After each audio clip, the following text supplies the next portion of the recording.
Good morning and welcome. It is an honor to welcome the Governor Shapiro to here at Scranton. I do apologize. We are grateful to have so many distinguished guests here. I'd like to announce them. Mayor Paige Cognetti.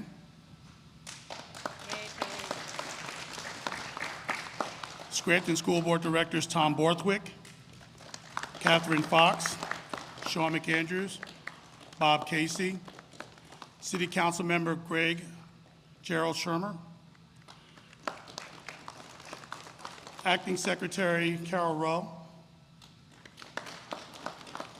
Dr. Keating, and other distinguished guests. As the school board president, I would like to thank you all for being here. We are honored that the governor has chosen Scranton to host this press conference. As the board president, I am immensely proud of the accomplishments and the strides the district has made over the years.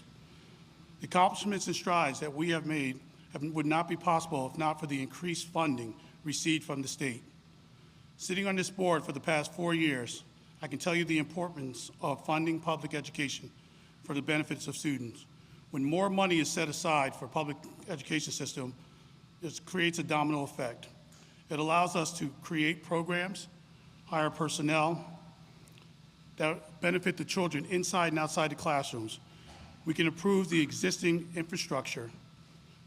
When schools are properly funded adequately, administrators and directors alike can make sure that students have the best opportunity to learn and to grow, and our teachers to have the resources they need to facilitate that growth.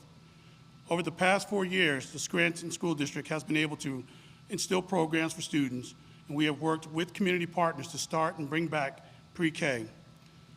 This was also the second year in a row that funding that we have received from the state has allowed the board to not raise property taxes, giving relief to our stakeholders. It is an honor and a privilege to serve on this board. Not only am I able to be a good steward of taxpayer dollars, but we're also able to provide and bring back programs for our students that will give them the benefits that other people in other districts have.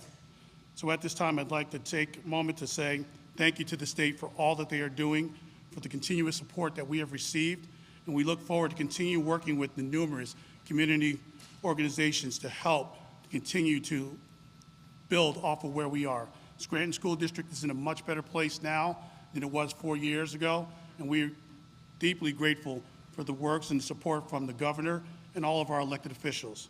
So with that said, I'd like to take the moment to introduce the guest speaker, Governor Shapiro.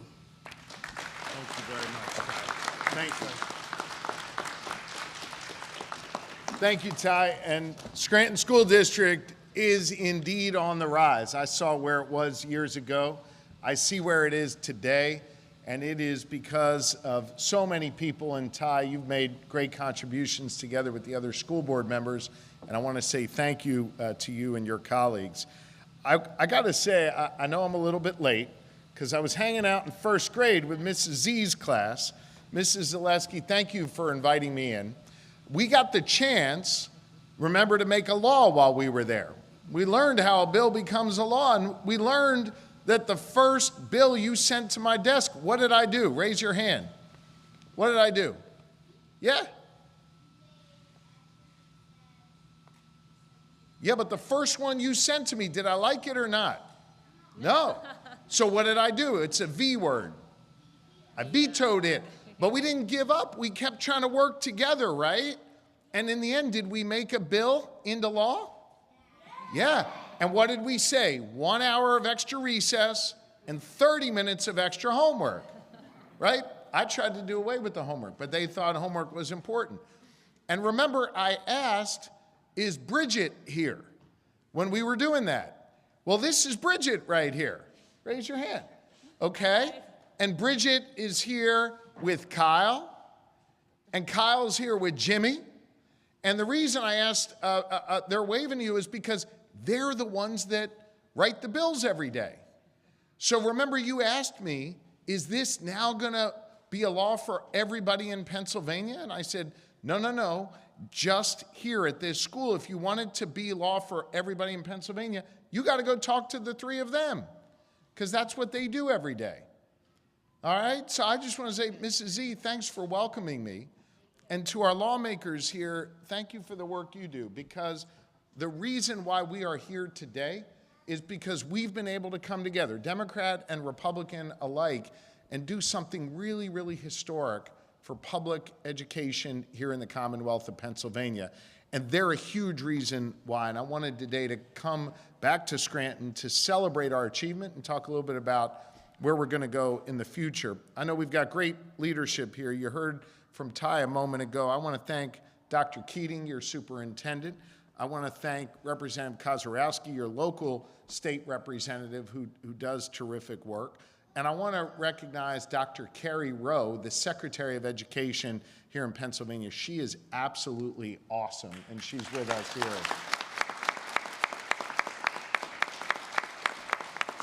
So just about 10 years ago, before Mrs. Z's class was born, right, the Commonwealth of Pennsylvania cut about $1 billion out of public education. And as a result, class sizes got way bigger. We had to cut back on a number of programs. There was less art and music and extracurricular activities, fewer counselors available in our schools, and a whole lot more. It was really unfortunate.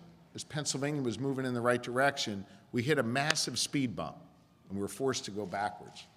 My predecessor, Governor Wolf, spent 8 years working together with these three fine legislators and Senator Flynn and others who represent this community to try and dig out of that hole where $1 billion was cut. And over the course of his 8 years as governor, he was able to fill that hole back up. But we all knew that even as that hole was getting filled back up, that the Commonwealth of Pennsylvania schools were being chronically underfunded. And more than that, we knew that we were not meeting our constitutional obligation to Mrs. Z's school children and others like them all across Pennsylvania. It's unique that in our Commonwealth, unlike a lot of other states, we have a constitutional provision that requires all students from every zip code get what's called a thorough and efficient education system. We knew that that wasn't the standard being met across northeastern Pennsylvania or across this Commonwealth. In fact, I knew that when I served as your Attorney General. It's one of the reasons why I wrote a legal brief saying that we had to fix this system because it was unconstitutional. I took office 2.5 years ago, and I was the only governor in the whole country with a divided legislature. We had a Senate led by Republicans and a House led by Democrats, which meant for us to get anything done to correct these challenges in our schools, we needed to find ways to work together, Democrats and Republicans alike. Just a few weeks into my term, the Court of Pennsylvania ruled that we actually had an unconstitutional system, that we weren't meeting that Article 3 standard for all of our kids. And instead of hand-wringing, instead of pointing fingers at somebody else, we all agreed, Democrat and Republican, to get around the table and work to address this crisis in public education that we were facing. Because we didn't want to go backwards. We didn't want to shortchange these students. We wanted to be able to invest in them again and make sure that every child of God has an opportunity for success in life. And so we worked together, and we've made historic investments, and we've addressed the funding crisis that exists in Pennsylvania. And so today, here in Scranton at Isaac Tripp Elementary, we are here because this is an example of what is possible when we both work together and when we meet our constitutional obligation to our children. When instead of just shifting money around on a balance sheet, we actually make the critical investments that are needed to help our students achieve success. This wasn't just about writing a check to the school district. It was about making sure those dollars made it to the districts that needed it most for the things that were so needed.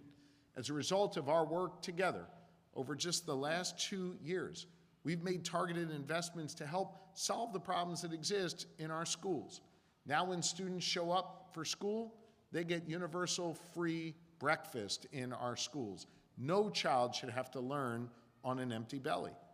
We launched a new initiative to expand after-school programs so kids have somewhere safe and productive to go before their parents get off from work. We expanded access to early childhood education and pre-K, something this district knows a lot about. We've increased funding for special education. I saw some of the amazing special ed teachers on my walk into the gym here today. They are doing the Lord's work, and those kids are so much better off because of them, and we're funding that again at a level that is adequate. We also know that we need more amazing teachers like those who are in this room here. And for so many years, the number of teachers has been declining in Pennsylvania. We're reversing that trend, and for the first time in years, it's growing. And a big reason for that is we came together in a bipartisan manner to pass an historic teacher stipend initiative. Where now, instead of having to take out a loan just to get your student teaching done, we actually are providing student teachers with a $10,000 stipend to help make sure they're taken care of while they're taking care of our kids. That student teacher stipend program is critically important.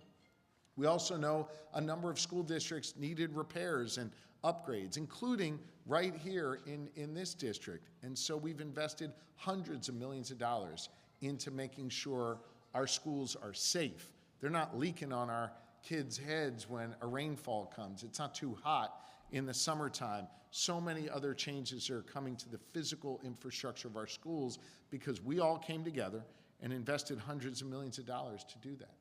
I believe that every student should live out their full potential.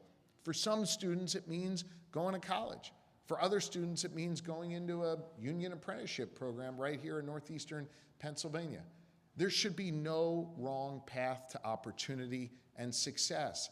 And so for a student in the 8th, 9th, 10th, 11th grade who's passionate about being a welder, we want to show them the opportunity to be a welder and to make a great living doing that. So we've doubled our investments in STEM and doubled our investments in VOTEC and CTE to ensure that students have pathways to opportunity and success. We've been successful at those targeted investments. And for the first time last year, thanks to all of us coming together, we invested $11 billion of state dollars into public education in the Commonwealth of Pennsylvania. We have never, ever done that before. Remember before when I told you that we had lost $1 billion 10 years ago? Well, in just my first 2 years as governor, working with these great lawmakers, we have invested $2 billion of new money just for public education. Remember, a budget isn't just a spreadsheet of a lot of numbers. A budget is a statement of your priorities and your principles. Our priorities, our principles, are making sure those kids and others like them across Pennsylvania get a fair shot. But it's also not just about the dollars. It's about making sure those investments happen in the school districts that need it most. And this is really, really important. There's a formula that has dictated for decades how those dollars get driven out. That formula was set up in a way where the dollars were not going to the districts that were most in need. So we worked together to create something called an adequacy formula, where that new dollar, those $2 billion of new money, would go to the districts that needed it most, including right here in Scranton. We passed that adequacy formula, and now 65% of all the new money that gets appropriated gets sent out through that adequacy formula, which means schools like this are now beginning to get their fair share after so many years of being shortchanged. Over the past 2 years, state funding for Scranton has increased by 40%. In real dollars, that represents a $28.4 million increase from $73 million in 2022 to over $100 million today just for this school district. When Bridget went to Harrisburg, she said she was going to deliver for you, and that's exactly what she's done. First grade, please clap for Bridget Kozorowski.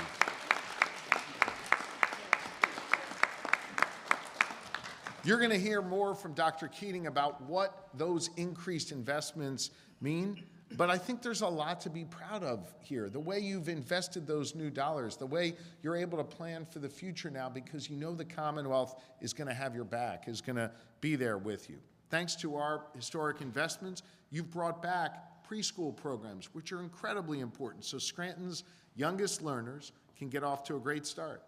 You've repaired and upgraded buildings so that every student, from the youngest among us to the seniors in our high schools, are in safe and secure buildings. You've added school counselors. I met some of the school counselors who are here in the back. This has been such a priority of mine since the time I served as your Attorney General and saw firsthand the mental health needs that our students have.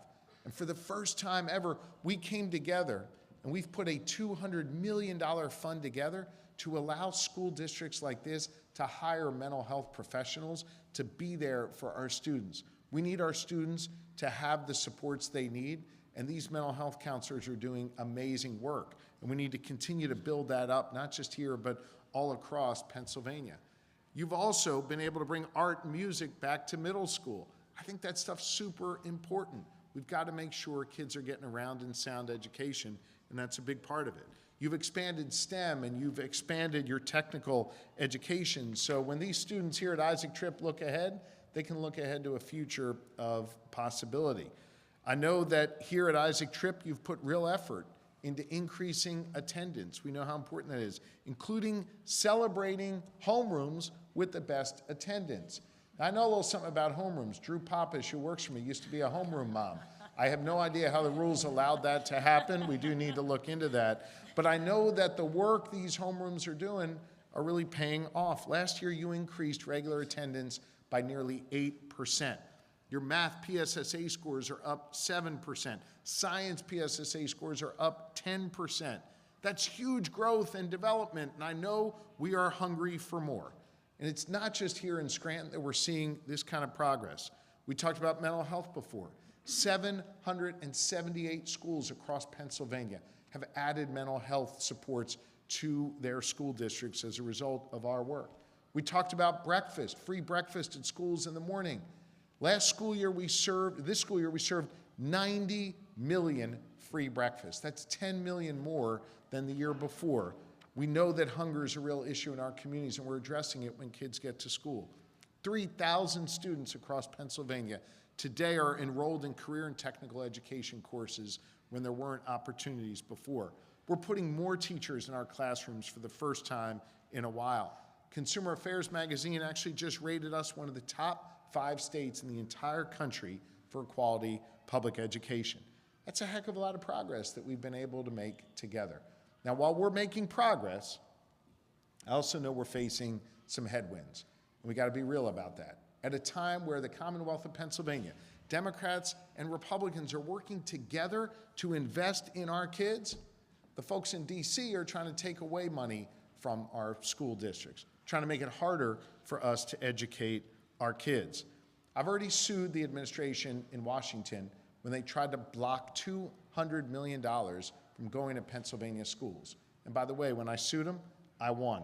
And I will not be afraid to take on this administration if they undermine our public schools here in Pennsylvania. We're going to continue to build on the foundation we've laid. That's why my budget that we're going to be voting on here in the next few weeks directs a new $526 million to the districts that need it most, like Scranton. We're going to work hard together to get that passed, and we're going to make sure Isaac Tripp gets its fair share of those new dollars. We also are going to make sure free breakfast continues. More mental health counselors get hired. More school repairs can happen. Our special ed teachers get the supports they need to educate our kids, and much, much more. Pennsylvania is on the rise again, and it is in large measure due to the fact that we are investing in our schools, that we are looking at these kids with hope and possibility and helping them fulfill their dreams. I believe every single young person in Pennsylvania should have the freedom to chart their own course and the opportunity to succeed. And to get that freedom, to get that opportunity, they have to get a great quality public education. I'm proud of the progress we've made. We got a lot more work to do, with partners like these, I know we're going to continue to deliver for Scranton and to deliver for the entire Commonwealth of Pennsylvania. And when we do, I know we're going to have great people like Dr. Keating there to make sure that those dollars get invested wisely and those kids get looked after. So it's my pleasure to introduce to all of you Dr. Keating to say a few words. Thank you all very, very much. Thank you. In my job, you make a lot of speeches, but that's the first time I was introduced by a governor, so I'm going to take that moment right now. Good morning to everyone, to Governor Shapiro, to Acting Secretary Rowe, to Representatives Haddock, Mullins, and Kozorowski, to all the distinguished guests who are here with us today, and to the members of our community. I am beyond proud to stand up here and represent the Scranton School District. It's really a privilege to have you here in our community today to witness the awesome things that are happening and the incredible programs that are happening here in our schools. Scranton is a city that's long steeped in a proud history and a promising future. And I want you to meet a little bit about our students. We're about 9,300 students, and 80% of them, almost 80% of them, qualify as economically disadvantaged. Within that, we have a growing population of English learners, and we speak over 60 languages here in the Scranton School District. We also celebrate the absolute beautiful diversity that enriches our classrooms and our conversations on a daily basis. These are our children, and they deserve nothing less, as the governor said, than a high-quality, future-focused education that prepares them for those jobs and those careers that are coming at us in the future. And that's why every dollar does count for us, so that we can make our students viable and productive members of a 21st century economy. We are so excited that we are bringing back preschool. We started with one pilot class this year with a partnership with ACE of NEPA and Head Start. We're expanding to at least 3 classes next year and hoping to grow that out even further. With the help of the PA SMART grant, we're striving to bring more STEM opportunities to all of our students, and we have a wonderful STEM academy, but to bring equity to all of our buildings to have those STEM opportunities at every grade level. We're increasing our dual enrollment opportunities and our career and technical education experience because we know that hands-on, real-world learning opens the doors for students so that nobody is left behind. We've also deeply invested in the well-being of our students, like the governor said. Thanks to that additional funding, we've been able to hire additional school counselors and licensed social workers to directly address that mental health crisis to meet the needs of our students so that they could come to school and learn. These professionals are critical. Without their help and without their day-to-day support, our kids can't be all that they can be. And when we're looking at all the great things this money has given to us, I would be remiss if I didn't talk about that middle school, the intermediate schedule, where we were able to bring back music, art, health and physical education, family and consumer science, and technology education, because they aren't just extras, they're vital components of a well-rounded education that create those experiences and interests for kids to grow through high school and beyond. We're taking very, very seriously our obligation to provide safe and modern learning environments. Again, with that state support, we've been able to perform extensive environmental remediation across the entire district. This summer alone, we're going to be installing new fire alarm systems in 2 of our buildings. We're upgrading all exterior doors and putting secure vestibules into buildings that don't have them. We're adding interior cameras throughout all of our buildings to ensure that everybody is safe and secure. And we're finishing construction on West Scranton Intermediate School, where our students here at Isaac Tripp go, which was an extensive building project, which was funded through the help of state dollars. And I'm biased, but it's going to be an absolutely incredible building when it's done. We have a student advisory committee that works with the assistant superintendent, and one of the students from West Intermediate spoke directly about how impressed he was because West Intermediate was an open concept school building when they built those in the 60s and 70s with no walls. So we now were able to put walls up to create a better learning environment. We were able to add the water bottle filling stations throughout the building. We were able to do the environmental upgrades like new lighting in that building to make it a welcoming welcoming place where kids want to come in and learn and have the ability to learn, and that's not possible without this additional funding. These small building upgrades may seem small, but they're a huge difference in the learning of a child.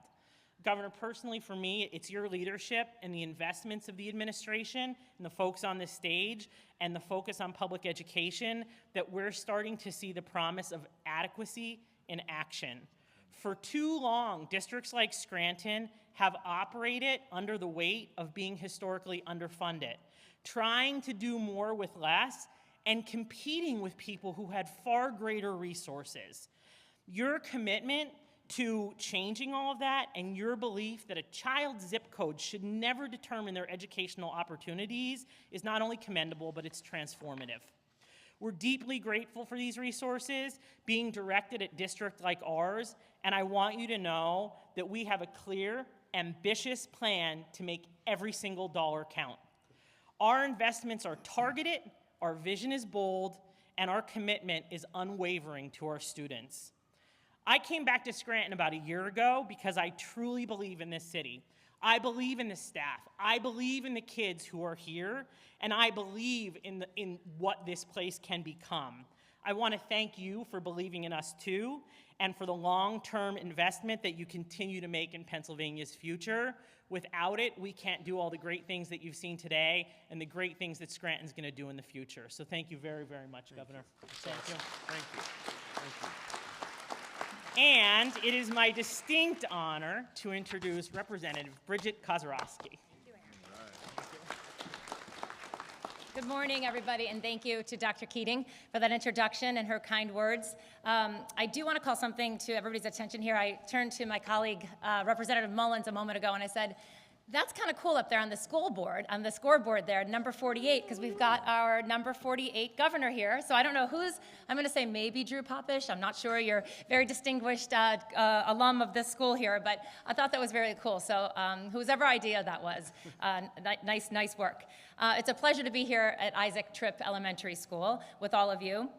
I do represent this district, so it's an honor to be here. But many of you in this room know that I am also a registered nurse. And I was a registered nurse here in this area in Scranton, Pennsylvania for over 30 years, 29. That's 30 sounds awfully long, but that is my previous career. And I know very well that health and wellness is something that happens before patients show up in a clinic.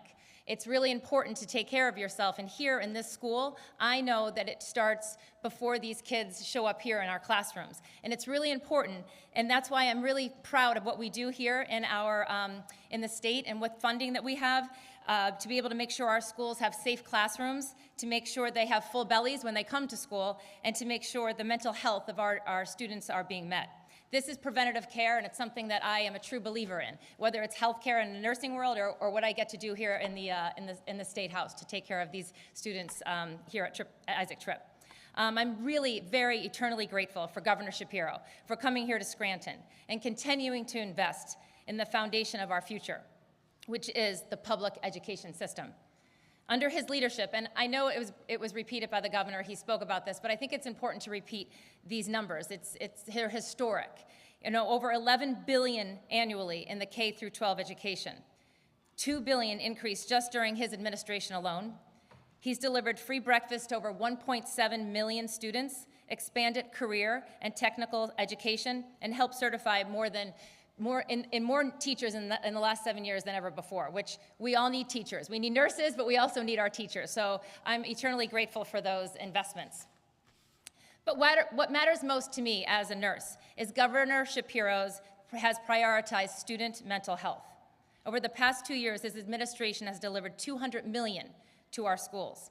And that's for that mental health services. That means more counselors, it means more support, and it means more healing for students across our Commonwealth. This is what progress looks like, and here in Scranton, we are seeing it firsthand. So I want to thank our governor. I want to thank him for showing up. I want to thank him for listening, and I want to thank him for delivering. Let's keep building a future here in Scranton where every child has the care, the tools, and the opportunity to succeed. So again, thank you very much, everybody, for being here. I'm eternally grateful to the governor, our acting secretary of education here, Dr. Keating, our superintendent, my colleagues. We can make Scranton just like Dr. Keating said. We're investing. I see good things in our students, and I see the good things in here, and we are worth it. So thank you, everybody.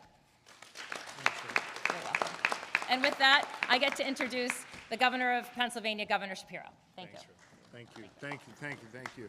I'll take some questions, but I hope it is not lost on folks here the quality leadership this community has. Representative Kozarowski, who represents this district, Senator Flynn, who I know had a scheduling conflict, who represents this district, and everybody works together in this delegation. Representative Mullins and Representative Haddock, everybody works together to make sure this community gets what it needs. So we have a superintendent and community leaders here in our schools that can put those dollars out and make the commitment they need to our kids. We've got a great mayor and Mayor Cognetti, congratulations, by the way, who does important work in our community every day, working with us in partnership with the state. There's a lot of good things happening in this community, and a big reason for that is the quality of leadership that we have here today and who work for you every single day. So I want to thank you for that, and with that, we'll take a few questions from the media. Yeah. So I've recently spoken to many superintendents of rural school districts in the Northeast, and they are drawing down fund balances, but these are the districts that don't qualify for that extra advocacy funding. They are about to cut programs, possibly cut staff, and they worry that they could end up being in the same situation Scranton was in about a decade ago. So what are your plans for those districts? Well, look, I'm not sure why they're cutting back. We've increased funding for those schools. They get their funding through what's known as the Basic Education Funding Formula, or BEF. It increased over the last 2 years I've served as governor, and it's going to increase again, if I have anything to say over it, in the budget that I proposed. We're going to continue to invest in those schools and make sure they have what they need, and we're going to level out the imbalance that has existed over decades here, where growing districts, poor meaning economically poor, certainly not from the standpoint of educational assessments, but poor districts that had been chronically underfunded are being trying to be made whole again. That was the whole thing that the court said why we were in the midst of an unconstitutional education system. We were both chronically underfunding, and the dollars weren't making it to the districts that need it most. So under my proposal, every single district does better, and those that have been chronically underfunded do even better because they deserve more help trying to dig out from the hole that they were in. Anything else? Yep. You're gonna have to speak up. How do you feel about the progress that's been made here at the Scranton School District with the state's investment, and how do you look to build on that moving forward? Part of the reason I wanted to be here at Isaac Tripp is to celebrate the progress they've made and the entire Scranton School District has made. I think this is an example we can hold up to the rest of the state as a district that's been underfunded, and look what happens when they finally begin to get their fair share, right? They've got more teachers and smaller class sizes. They're bringing back things like pre-K. They're repairing our school buildings. They're making sure there's more mental health supports for our kids, more educational opportunities in our classrooms. This is exactly what we had in mind when we came together, Democrat and Republican alike, in order to fund our schools adequately, and to meet our constitutional obligation. So this is an example I wanted to hold up to the rest of the Commonwealth about how to get it done. Your trip to Scranton does come a few days after former President Joe Biden's recent cancer diagnosis. Yeah. Do you have anything you'd like to say being here in Scranton? I just wish, and I've sent wishes along privately to the president, former president, from myself and Lori, my wife Lori, our First Lady. I wish him a full and speedy recovery. He's tough as nails. He's battled health issues in the past, and I'm praying that he'll be able to overcome this latest battle. Anything else? How do you feel about the progress that you've made so far in the education with getting more funding for education? How do you feel moving forward with the new parameters you're going to be taking? I feel very confident that we're going to be able to come together again, Democrats and Republicans alike, to continue meeting our obligation to our school districts.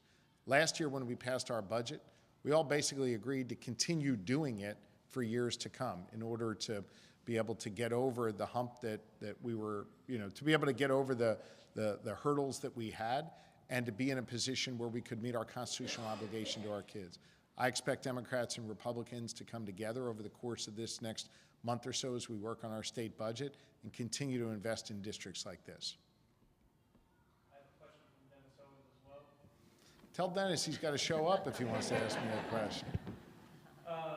He asked, is it true that when you spoke to President Biden about his concerns with his health, that First Lady Jill Biden shut down the conversation? I never spoke to the president about his health, so I don't know what Dennis is talking about.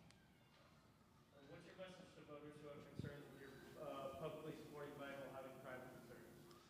Well, I was very clear with the former president that I had real concerns about his political standing in Pennsylvania. I encouraged them to take certain steps to address that, and I was very open and honest about my concerns about his electability. All right? Thank you all. Oh, yeah.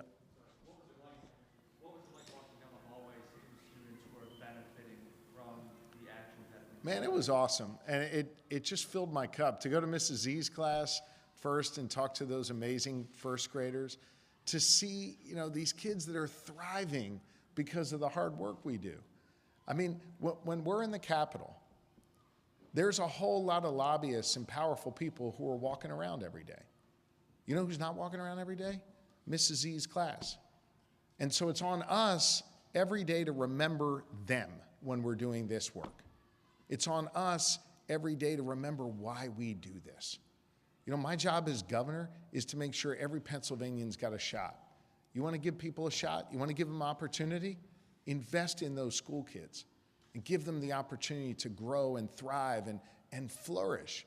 And so for me to then see the fruits of our hard labor, right? The fights that we've waged in order to deliver for them, to see the smiles on their faces, to see the progress that they're making, man, it is so special. It's amazing. I know it's special for Dr. Rowe, who does this work as our Secretary of Education every day. We work really hard to make sure these kids get a fair shot, get opportunity. And so to look them in the eye and see that opportunity come to fruition is really, really special. Okay? Thanks, everybody.